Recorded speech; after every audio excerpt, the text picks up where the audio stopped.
واسأل القرية التي كنا فيها والعير التي أقبلنا فيها وإنا لصادقون. قال بل سولت لكم أنفسكم أمرا فصبر جميل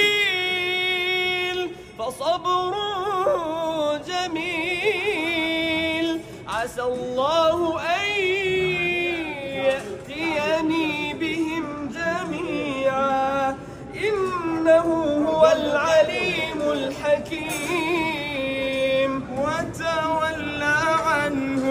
وتولى عنهم وقال يا أسفا على يوسف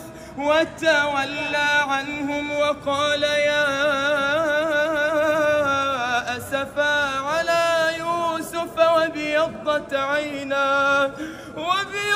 عيناه من الحزن فهو كظيم.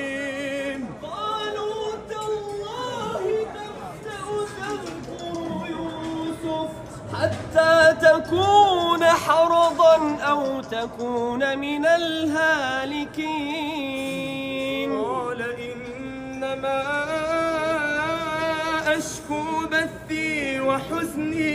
قال إنما